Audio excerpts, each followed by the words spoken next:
Hi friends, எல்லாருக்கும் வணக்கம். இன்றைக்கி நம்ம அன்பர்ஸ் கிச்சனில் என்ன பார்க்க போகிறோம் அப்படின்னா, பூச்செடிகளுக்கு கத்திரிக்கண், மிளகாக்கண் இதுக்கெல்லாம் வைக்கக்கூடிய ஒரு இயற்கை உரம் தான் தயாரிக்க போகிறோம். அது என்ன உரம்னு சொல்லிட்டு பார்க்கலாம் வாங்க. பாருங்கள், நம்ம வீட்டில் சமையலுக்காக பயன்படுத்துகிற பொருள்களில் வேஸ்ட்டு அப்படின்னு சொல்லிட்டு எதை நம்ம தூக்கி போடுவோமோ அதை வச்சு தான் இந்த உரம் தயார் பண்ணி வச்சுருக்கோம். இது எப்படி செய்கிறதுன்னு பார்க்கலாம். முதல்ல நம்ம முருங்கைக்கீரை வாங்கினோன்னா அதை க்ளீன் பண்ணிவிட்டு எப்படி இருந்தாலும் நம்ம காம்புகளை தூக்கி போடுவோம். அந்த காம்பை நிழலில் காய வச்சு எடுத்து வச்சுருக்கேன். அது கூடயே அதில் பழுத்த இலைகள்லாம் இருக்கும் பாருங்கள், வேஸ்ட்டு இலைகள் அதெல்லாம் கொஞ்சம் எடுத்து வச்சுருக்கேன். இதையெல்லாம் நான் நல்லா நிழலில் உணர்த்தி எடுத்து வச்சுட்டேன். அடுத்தது வாழைப்பழம் தோலெல்லாம் சேகரித்து அதையும் காய வச்சு வச்சுருக்கேன்.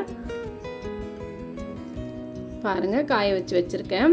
அடுத்தது நம்ம முட்டை யூஸ் பண்ணும் போதெல்லாம் அந்த முட்டையோட ஓடுகளை ஒரு பாத்திரத்தில் போட்டு சேகரித்து வச்சுருக்கேன். இப்போ அதையும் எடுத்துக்கிறேன். இது எல்லாத்தையுமே நல்லா நம்ம உணர்த்தி வச்சுருக்கோம் நிழல்லையே வச்சு. இப்போ இது எல்லாத்தையும் நல்லா தனித்தனியாக நம்ம பவுடராக அரைக்க போகிறோம். முதல்ல முட்டையோட ஓடுகளை நம்ம அரைச்சி எடுத்துகிட்டு வந்துடலாம்.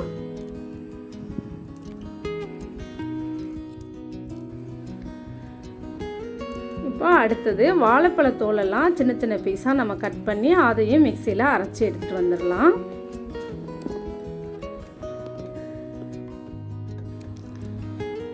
அதுக்கப்புறம் முருங்கைக்கீரை காம்புகளை எல்லாம் அதையும் சின்ன சின்ன பீஸாக கட் பண்ணி போட்டு நம்ம மிக்சியில் அரைச்சி எடுத்துகிட்டு வந்துடலாம். இப்போ மூணையுமே நம்ம நல்லா அரைச்சி பவுடராக எடுத்துகிட்டு வந்துட்டோம். இப்போ பாருங்கள், இந்த மூணையுமே நம்ம நல்லா தனித்தனி பவுடராக அரைச்சிட்டு வந்துட்டோம். நல்லா அரைச்சிருக்கோம் பாருங்கள். அதுக்கப்புறம் இந்த அளவுக்கு நம்ம அரைச்சதுக்கப்புறம் இந்த வாழைப்பழத்தோல், முருங்கைக்கீரையோட பவுடர், அடுத்தது முட்டை ஓடோட பவுடர், இது எல்லாத்தையும் நல்லா மிக்ஸ் பண்ணிடலாம். நல்லா மிக்ஸ் பண்ணிவிட்டு நம்ம செடிகளுக்கு இதை வைக்கலாம். இப்போ நான் ஒரு செடிக்கு வச்சு காமிக்கிறேன் பாருங்கள். செடியோட வேர் பகுதியில் ஓரத்தில் கொஞ்சம் இப்படி ஸ்பூனால் கிளறிட்டு மண்ணை நவர்த்தி விட்டுட்டு அதுக்கு அடியில் ஒரு 2 ஸ்பூன் அளவுக்கு போடுறேன்.